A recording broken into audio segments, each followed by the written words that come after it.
Welcome back, everyone, to Fett's Legacy. I'm here today to talk about the latest episode of Kenobi, episode 5. So, guys, if you haven't seen that episode, spoiler warning, I will be talking about the major points of the episode, so go watch that first if you haven't already.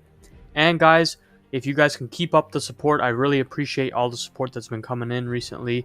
Please like and subscribe and turn on that notification bell if you do end up subscribing. So, guys, let's get right into it. I just want to start this off by saying I really enjoyed this episode. It's definitely the best episode so far. And the only complaint I'll say right off the bat before getting into any spoilers is that it's still just too short. With the starting time of 2 minutes and then the end credits of 6 minutes, this episode is 34 minutes long. And so it was a great episode, but I still feel like it's just too short, especially for the second last episode in a 6-episode series. I still feel like that's just way too short. This video starts off with finally some flashbacks of Anakin and Obi-Wan, and we get, I'm pretty sure this is before episode 2. Anakin does not have his mechanical arm, he does have his regular arm, so this was before the fight with Count Dooku. And so this means that it's probably before the movie or maybe during the movie. So we open with that, and it's a training session between Obi-Wan and Anakin. And we do get more footage of that throughout the episode as it goes on. And I really think the way that they shot this and wrote this was absolutely perfect. So we open with that, and then it cuts from Anakin to Darth Vader on the Star Destroyer going to Jabiim to find, obviously, the rebels, which gave me real Empire Strikes Back vibes. Like I said, guys, the show is following the original 6 movies so far. In my opinion, it's really kind of throwing each episode back to each movie. So I was expecting more of an Empire Strikes Back kind of feel to this, and we got it. And so, then we're on Jabiim, and we actually see Haja again, who is now wanted by the Empire. And I liked his character in episode 2, and so it was cool to see him again. And obviously, there's a lot of refugees there trying to escape, most likely being hunted down by the Empire. And so they're just trying to escape, and Obi-Wan is there trying to help all of them leave. Vader does tell Reva, obviously, to kneel, and he gives her the badge of the Grand Inquisitor and makes her the Grand Inquisitor. And then we see a bunch of Jedi lightsabers, and I was keeping an eye out for Mace Windu for them to hint that he's dead, but it wasn't there. So I do think, maybe in the future Mace Windu will return. I will be making a video about that eventually.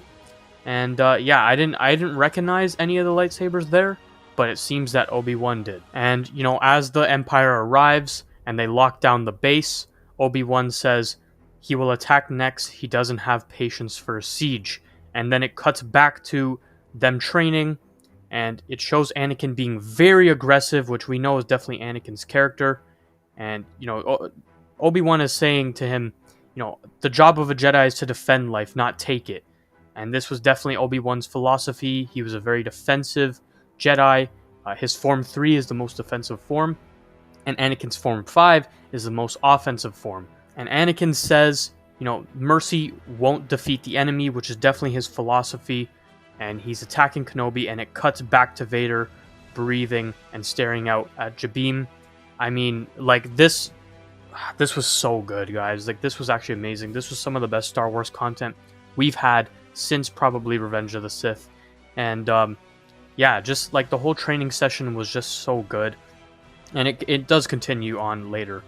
So Obi-Wan is trying to rally everyone to lock down the base and defend so they can escape as they hold their position, which is exactly what the rebels did on Hoth. So maybe this is where Leia learned that strategy when dealing with the Empire and Darth Vader, or, she just thought of it on her own, but that would make sense.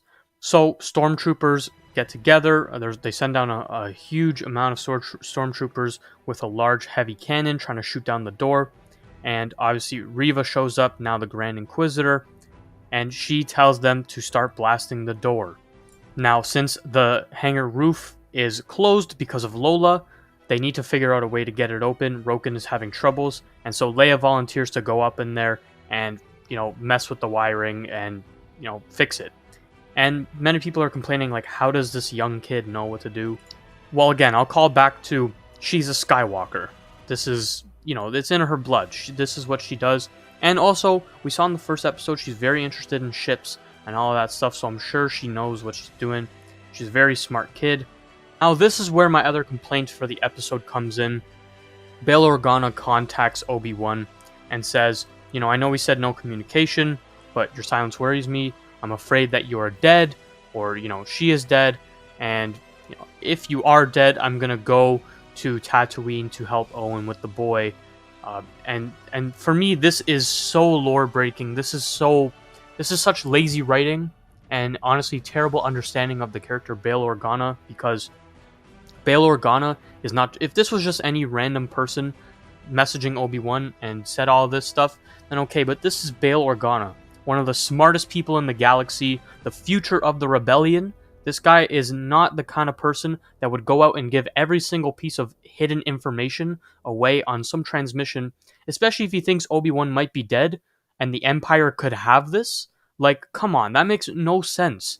If he thinks, oh, you might be dead, why would he say, oh, I'm going to Tatooine to help Owen with the boy? Like, come on, that makes no sense. Bail Organa would not do that. That was definitely my biggest gripe with the writing in the episode. I thought, for the most part, it was really good, but he wouldn't do that. If he's found you, if I don't hear from you soon, I'm gonna head to Tatooine and help with the boy. Like, come on, you're just giving away all the information. Who knows who could have this device now, especially if he's been captured by the Empire or something. So that was just poor writing. That was such a poor decision in my opinion, and I feel like no one's really talking about that. We do learn a little bit more about Tala's backstory, learning about how she, helped the murder of 14 innocent Force sensitives, and that's when she went down her path of trying to be better. And obviously, now the Empire is right there trying to get in. Roken has a bowcaster, they're all ready to defend their spot, and Obi-Wan tries to go and negotiate with Reva. And so this ends up leading to a really cool scene as they go to talk by the gate, and Obi-Wan does figure out that she must have been a youngling. She must have been at the Jedi Temple. How would she know that Anakin is Vader? And he figures that out, and I mean, that makes sense. Obviously they showed us that clip at the beginning of the show, and I speculated that she had to be one of those younglings. That's what makes sense, and that's the only way she could have known Anakin was Vader. So because even Obi-Wan said that's something he would have kept hidden. And guys, we get flashbacks of Order 66, Anakin actually just slaughtering younglings, which I never thought we would have seen on a Disney Plus show. They literally showed us more than George Lucas did himself in the original trilogy, which is crazy to me. I never thought Disney would have done this, and it really does, give the feeling of fear for Darth Vader, which is exactly what they're going for and exactly what is necessary. So we learn that she played dead and hid with the bodies, and Obi-Wan tries to recruit her and tries to say, like, let's take down Vader together. But she doesn't want to work with Obi-Wan. She also hates Obi-Wan for failing Anakin, for making him what he was, and for not being there to save them at the end of the day.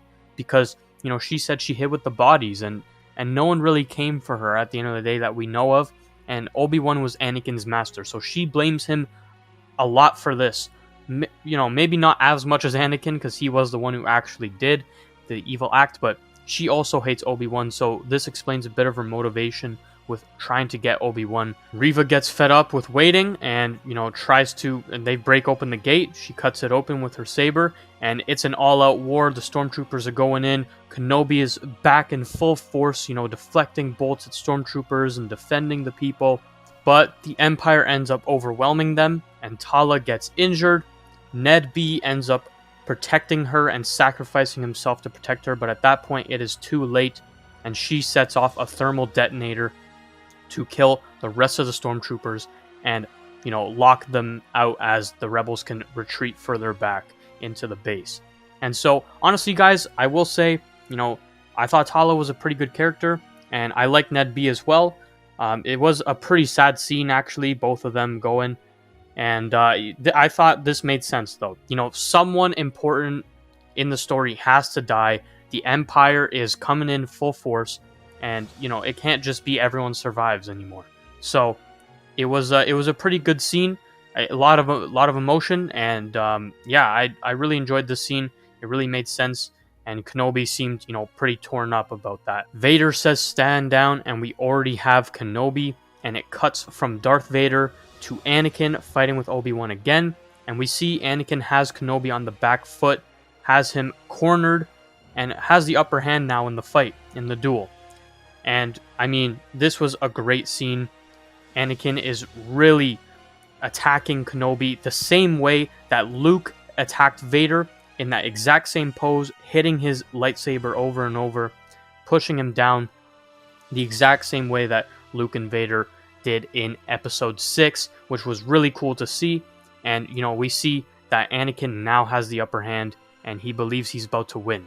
Kenobi surrenders and goes to talk to Reva. Kenobi tries to appeal to her light side, knowing that she has one, and tells her, that there are families in there. Are you going to let him do the exact same thing that he did to her? And he tries to get in her head. She says, how do you know he won't even see it coming, that, he wants to work together? And he says, he'll be so focused on me that you could take him out. And that is true. Vader will be so focused on Kenobi that, he will probably leave himself a bit vulnerable. So they end up bringing Kenobi back into the base, which I thought was a bit weird, but, I guess, they had to do it for the plot. And then we go back to the flashbacks with Anakin almost taking out Kenobi and, going really offensive. We see his twirls and behind the backs. I mean, the choreography was amazing. Hayden Christensen still is at the top of his game and still a master swordsman. And then he disarms Obi-Wan and says, it's over. Basically, I've won. And Kenobi says, your need for victory, Anakin, it blinds you. This is exactly Anakin. That's exactly right when talking about Anakin. We cut back to Vader. He's walking in, getting a, big Empire Strikes Back vibes, going to invade the base. Leia ends up getting the hangar doors open, and Kenobi, knowing that Vader is coming, gives all of his belongings to Haja, including the transponder, or, the little message thing with Bail Organa's message that he didn't even delete off of there. I mean, guys, this was just lazy writing, but, let's move on. But, guys, then we get probably my favorite part of Disney Star Wars so far, or at least in this show. I mean, because Boba Fett riding the Rancor was definitely really crazy, but, we get Vader, holding the Rebel ship as it tries to escape, really giving Force Unleashed vibes. It was so crazy. All I could imagine was Starkiller holding the destroyer and controlling it. Vader brings down the ship and absolutely tears it open with the Force, trying to get to Kenobi. And, like Kenobi said, your need for victory blinds you. And right behind that transport, the second transport leaves way too fast for Vader to react. And Vader is sat there, standing there. And we cut back to the flashbacks with Anakin going into Kenobi, and Kenobi using the Force and taking Anakin's lightsaber away from him, and says, your need to prove yourself is your undoing. And that is true. Anakin was so overconfident and always felt like he needed to live up to the Chosen One prophecy, that he always felt like he had to achieve more. He had to keep going. He needed to win everything. I want more. And I know I shouldn't. And so it blinded him a lot. And at the end of the day, it was his undoing. It is why he became Darth Vader at the end, because he thought he could do anything to Kenobi. And he tried it, after Kenobi said, don't try it. And we cut back to Vader after Anakin loses the fight, and you see the disappointment in himself and the disappointment in his face, and it cuts back to Vader also being very disappointed. And Reva tries to sneak up behind him and kill him, and Vader just stops her with the Force without even looking at her.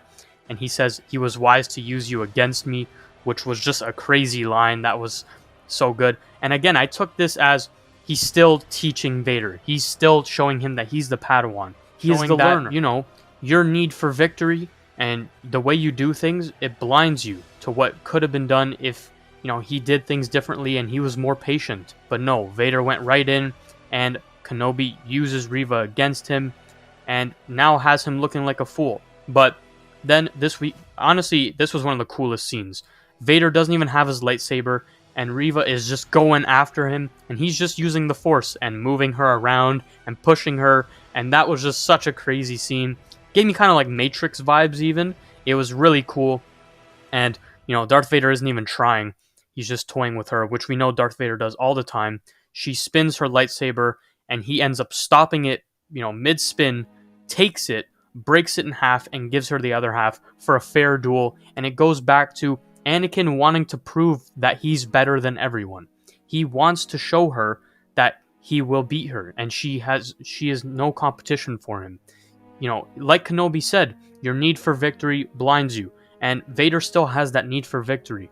That is why he toys with people. He doesn't just go around and, kill anyone. Obviously, if you're just a regular person, he'll just kill you. But if you're a Jedi or another Force user and you have a lightsaber, he wants to duel you. He wants to best you. And that is Vader for sure. So he gives her the other half, and Vader, just not even trying, just absolutely just toying with her, destroys her. And we see the true power of Darth Vader. I wanted to see more.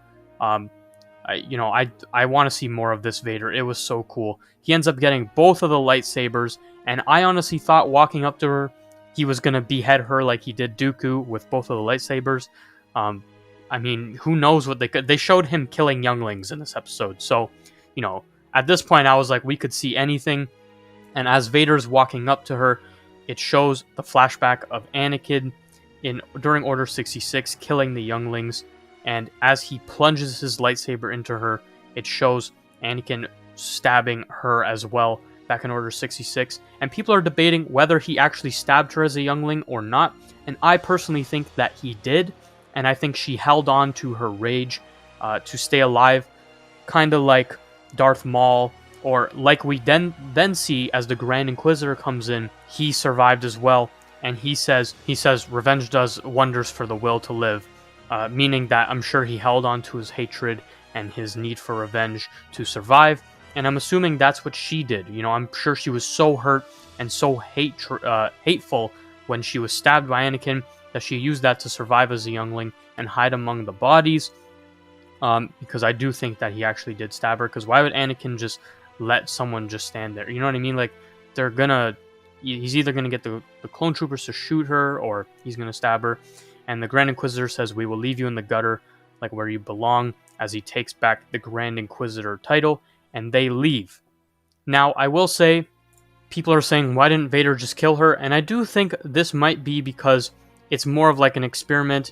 He has just shown that he is immensely more powerful than her, but he might just want to see what she does, if she has that hatred to live on, and, fight again, and survive this. I don't know. It could just be something like that, or it could just be lazy writing. I'm not really sure. But then we cut back to Kenobi and Roken, and we see that, their hyperdrive is down, so the Empire is following them. And then we see Reva is alive, and she finds the transponder with Bail Organa's message saying, I'm going to Tatooine with the boy. So she will be going to Tatooine, and, the Empire is on their tail. And as she finds out, Obi-Wan feels through the Force that something is wrong. So guys, that is the end of the episode. It was an absolutely incredible episode. It was phenomenal. The flashbacks were great. Some people are complaining about the de-aging technology. For me, I don't really care how they look, really. For me, having Hayden and Ewan McGregor back dueling each other, and then it ends, obviously, going on Tatooine with Luke sleeping in his bed. So, that was an absolutely crazy episode. The Empire still chasing them down, and their hyperdrive is down. So, I do think that they will probably battle on the Star Destroyer and kind of recreate, their first duel in the original Star Wars: A New Hope. But obviously better and more, grand and bigger and crazier. So, I'm so excited for the next episode. I had my issues with episode 4, but this episode answers a lot of questions and a lot of things that we thought were kind of stupid and bad writing. This answers a lot of questions for us, so I really loved this episode. It really put a lot of faith back into me for the rest of the series. Well, the last episode, and I thought it was a great episode. I would just knock off a few points just for it being a little bit short and for that lazy writing with Bail Organa and the message. But besides that, overall, great episode. The flashbacks are crazy. Vader going, crazy on the ship was amazing, and the duel with Reva was just so great. So, guys, let me know what you guys thought of this episode. I will be releasing another episode. Another video soon talking about this episode. But let me know what you guys thought. And I just want to say thank you all for the support and thank you for watching. See you guys.